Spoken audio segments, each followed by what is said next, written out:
ഖൽബുൽ ഖുർആനി സൂറത്തു യാസീൻ, വിശുദ്ധ ഖുർആനിൻ്റെ ഹൃദയമാണ് സൂറത്തു യാസീൻ എന്നാണ് ഹബീബായ സല്ലല്ലാഹു അലൈഹി വസല്ലം തങ്ങൾ നമ്മെ പഠിപ്പിച്ചത്. പ്രഭാതത്തിൽ പ്രദോഷത്തിൽ ആരെങ്കിലും സൂറത്തു യാസീൻ പാരായണം ചെയ്ത് തൻ്റെ ആവശ്യങ്ങൾക്ക് മുമ്പിൽ സൂറത്തു യാസീൻ സമർപ്പിച്ച് ആത്മാർത്ഥമായി അള്ളാഹുവിനോട് എന്തു ചോദിച്ചാലും ചോദിച്ചത് ഹലാലായ ആവശ്യമായിരിക്കണം, റബ്ബ് സുബ്ഹാനഹു വ തആല അത് പൂർത്തീകരിച്ചു തരും. ബി ഇദ്നില്ലാഹി തആല ആത്മാർത്ഥതയോടുകൂടെ ചോദിച്ചാൽ നടക്കുമെന്നുള്ളത് തീർച്ചയാണ്.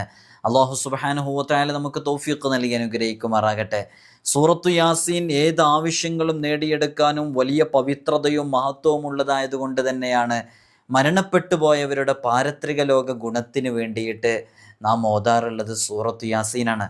അതോതിയിട്ട് അള്ളാഹുവിനോട് അവരുടെ പാരത്രിക ലോക ഗുണത്തിന് വേണ്ടി, ഖബറിലെ രക്ഷയ്ക്ക് വേണ്ടി, സ്വർഗപ്രവേശത്തിന് വേണ്ടിയിട്ടൊക്കെ നമ്മൾ ദുആ ചെയ്യും. നമ്മുടെ ഉമ്മയ്ക്കും ഉപ്പയ്ക്കും വലിയപ്പയ്ക്കും വലിയമ്മക്കും